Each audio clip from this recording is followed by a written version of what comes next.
নমস্কার বন্ধুরা, সবাই কেমন আছেন? আশা করি খুব ভালো আছেন। আপনাদের আশীর্বাদে আমিও খুব ভালো আছি। কাকলির আরেকটি নতুন ব্লগে আপনাদের স্বাগত জানাই। তো চলুন মেয়েটা কি করছে একটু দেখে আসি। রান্না করতে করতে মেয়েটার দিকে একটু উঁকি মারতে হয়। আর উঁকি মারতে এসেই দেখলাম এই জানলার সামনে একদম জল ছবির মতন দেখা যাচ্ছে। তো সঙ্গে সঙ্গে একটু ক্যামেরাবন্দি করে নিলাম, আপনাদেরও দেখালাম। এই ঘর থেকে আমার এই দৃশ্য দেখতে খুব ভালো লাগে। একটু দাঁড়িয়েও পড়লাম। মেয়েটা এই দৃশ্য দেখতে দেখতে পড়ছে।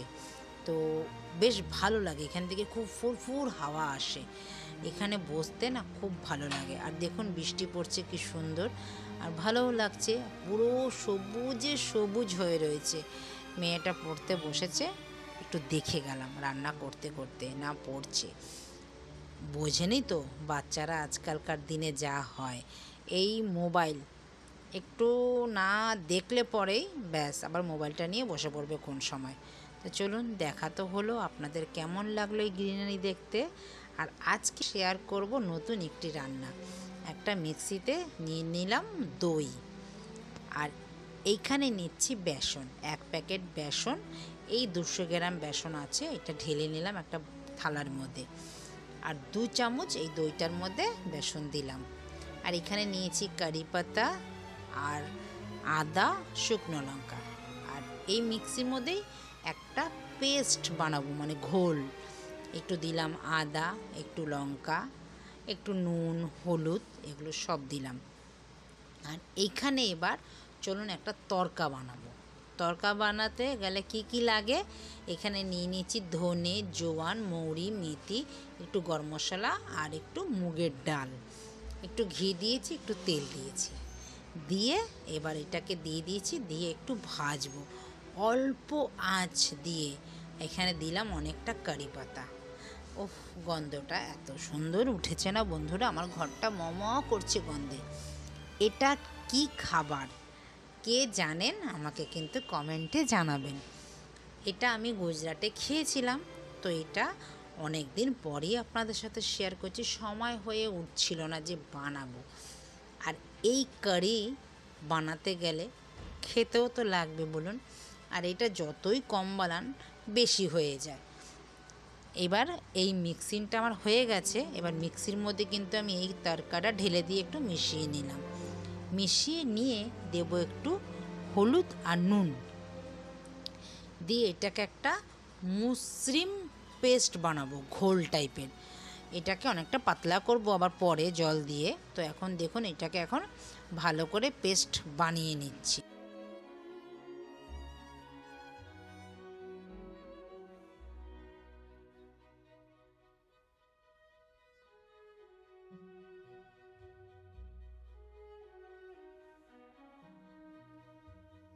ততক্ষণ বেশ ঘুরিয়ে ভালো করে মিক্সিতে একটা পাতলা ঘোল বানিয়ে নেব।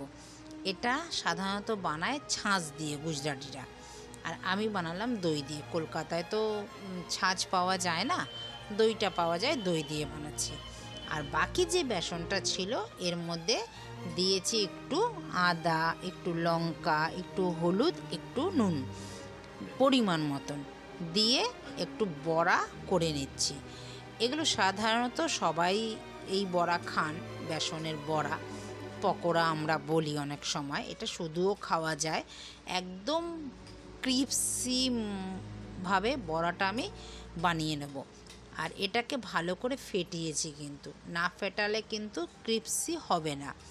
আমি চামচের সাহায্যে একটা একটা করে দিয়ে দিলাম, দিয়ে এবার সব বড়াগুলো উল্টে পাল্টে ভালো করে একটু লাল করে ভেজে নেব।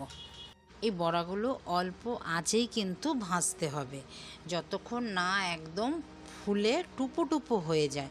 আর এটা সত্যি দিলে পরেই কিন্তু যত ফেটবেন তত এটা বেশ ভালো হবে। এই রকম বড়া আমরাও অনেক সময় খাই পেঁয়াজ দিয়ে, শুধু বেসন দিয়ে কেউই খায় না। তো এই কারি বানাতে গেলে কিন্তু শুধু বেসনেরই বড়া করতে লাগে। তোমার বড়া তো সব হয়ে গেল, এবার যেই পেস্টটা আমি বানিয়ে রেখেছিলাম ঘোলটা, সেটা একদম কড়াই থেকে তেলটা অন্য জায়গায় রেখে এবার ওইটা কড়াইয়ের মধ্যে ঢেলে দিলাম। ঢেলে দিয়ে এবার অনবরত বন্ধুরা নাড়তে থাকবো। এটা না নাড়লেই তলায় ধরে যাবে আর দলা পাকিয়ে যাবে। এটাকে অনবরত নাড়তে হবে। আর কারি বন্ধুরা কে কে খেয়েছেন সেটাও কিন্তু আমাকে জানাবেন। আর আমি তো গুজরাটে খেয়ে এসেছি বলেই আমি খাচ্ছি, আমাদের খুব ভালো লেগেছে তার জন্যে আমি বানাচ্ছি। দেখুন নিয়েছি অল্প, হয়ে গেল অনেক। তো যখনই ফুট ধরে গেছে তখন আর নাড়তে হবে না। ফুট যখন ধরে গেছে তখন আমি বড়াগুলোকে দিয়ে দিলাম। দিয়ে এবার একটা তড়কা লাগাচ্ছি আবারও। ওই তড়কার মধ্যে মানে একটা বাটির মধ্যে যেটা দিয়ে আমি তড়কাটা লাগাবো সেটার মধ্যে দিলাম শুকনো লঙ্কা, লঙ্কার গুঁড়ো, তেল, একটু ঘি আর একটু সর্ষে, কারি পাতা দিয়ে একটা তড়কা দেব। যেরকম অন্য ডাল টালে ছোক দেন না আপনারা, সেমনি আমি ওইটাকে তড়কাই বলে ওরা। তো গুজরাটি যারা আছেন তারা যদি এই ভিডিওটা কোনো সময় দেখে থাকেন তারা কিন্তু বলবেন যে কেমন হয়েছে আপনাদের এই কারি রান্নাটা। আমার একটু হিং দিলাম, আবার দিয়ে একটু লঙ্কার গুঁড়ো দিয়েছি দেখলেন, দিয়ে এবার দিয়ে দিলাম। দেখতেই বন্ধুরা এত সুন্দর হয়েছে, খেতে কিন্তু অসাধারণ হবে। আর গুজরাটে তো আমি অনেক কিছু খেয়েছি, সেগুলো সব আপনাদের একটা একটা করে আমি রান্না করে দেখাবো আমি কি কি খেয়েছি। সব ভিডিও তো করা সম্ভব হয়ে ওঠেনি। এক জায়গায় ঘুরতে গেছি, তারপরে গেছি দিদির বাড়িতে, তারপরে বিয়ে বাড়ি, আনন্দে মেতেছিলাম। তো ভিডিওর কথা খুব একটা মনে ছিল না আমার যে সব কিছু ভিডিও করতে হবে। তো সেই আনন্দর মুহূর্ত কিছু কিছু ধরে তুলে দিয়েছি আপনাদের কাছে, দেখিয়েছি। তো অনেক ভিডিও কিন্তু আমার স্কিপ হয়ে গেছে, হয়নি, মানে এতটাই আনন্দিত ছিলাম। তো চলুন ঢেলে নিয়েছি, হয়ে গেছে আমার কারি। আপনারাও এইভাবে বন্ধুরা বানিয়ে খাবেন একদিন। না বানিয়ে খেলে কিন্তু এর স্বাদ বুঝতে পারবেন না, এর স্বাদ কী। খুব স্বাদ, খুব স্বাদ। তো চলুন, আমার তো হয়ে গেল কারি। এবার আমি একটু মেয়েকে ফল কেটে দিই। একটা আপেল দুদিন ধরে এনেছি, মেয়েটা আপেল খেতে চায় না বলতে স্কুলে থাকে, আজকে ছুটি আছে, আজকে একটা সময় আছে ওকে ফল খাওয়ানোর জন্য।